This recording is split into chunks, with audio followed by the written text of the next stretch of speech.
Olá, hoje vamos falar para vocês sobre as invasões bárbaras.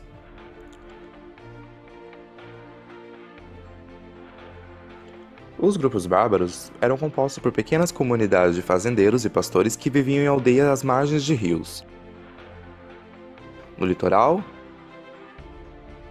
e em clareiras dos mares do Norte e Báltico ao Mar Negro.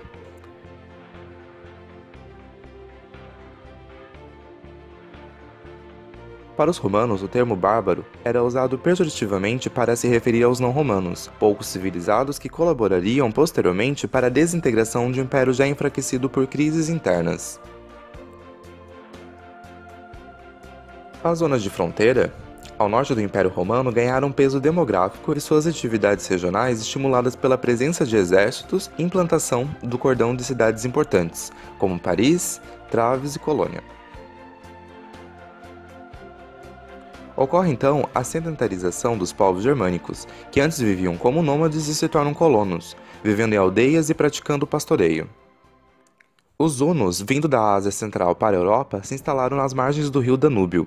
A ameaça dos hunos aos povos germânicos provocou uma série de alterações na relação entre os vizinhos ao norte do Império Romano. Sua chegada provocou mudanças significativas que culminaram no estabelecimento de reinos bárbaros na parte ocidental do Império Romano. O resultado foi uma mudança drástica na forma como esses bárbaros reinantes e suas vítimas romanas compreendessem a si mesmos. As convergências que surgiram a partir de então, de forma mais violenta, combinadas com as crises financeiras e do sistema escravista, faz com que o Império Romano se desloque e os reinos germânicos se estabeleçam. Após o desaparecimento do Império Romano no Ocidente, formalmente assinalado pelo episódio da deposição do imperador infante Rômulo Augusto de Odoacro, chefe da Confederação de Tribos Germânicas de Érulos, observa-se a formação de diversos reinos romanos germânicos, ou seja, reinos com populações fundamentalmente de etnia e cultura galo-romana, hispano-romana, mas onde o poder ficou sob o controle do rei germânico. Dentre os reis romanos-germânicos da Europa, destacam-se os visigóticos, na atual Península Ibérica, o ostrogótico e posteriormente o lombardo na atual Itália, os reinos anglo-saxões na atual Grã-Bretanha e o franco na atual França. E com isso, os reinos germânicos governaram a partir da força. Eles são incapazes de restaurar o imposto ou mesmo de exercer um verdadeiro controle sobre as elites locais. Segundo Bachet, a dianteira cristã teria favorecido o processo de fusão entre as elites germânicas e latinas, o que assinalou o estabelecimento na Europa de um estilo de vida comum à aristocracia, especialmente na Espanha visigótica e entre os francos.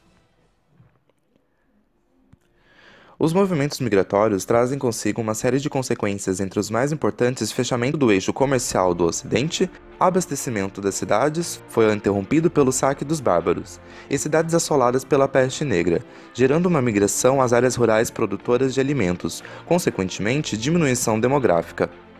A incorporação de novas estruturas políticas socioeconômicas estabelecidas entre a fusão da cultura latina germânica é o que vai caracterizar a sociedade feudal a partir de então.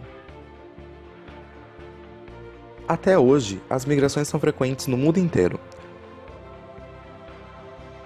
Mostra que um grupo de pessoas se deslocam de seu local de origem e vão para outros lugares, muitas vezes em busca de melhores condições de vida.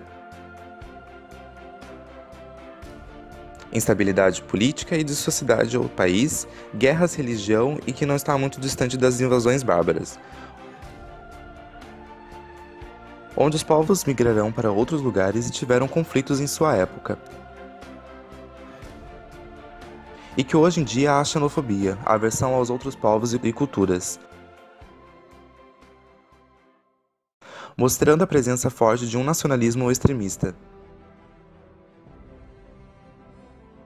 Mais de 200 milhões de pessoas não vivem em seu lugar de origem, mostrando que sempre teve migrações e que ainda há esse tabu em rotular os de bárbaros ou com outros termos pejorativos as pessoas que precisam sair de sua cidade para sobreviver em outra.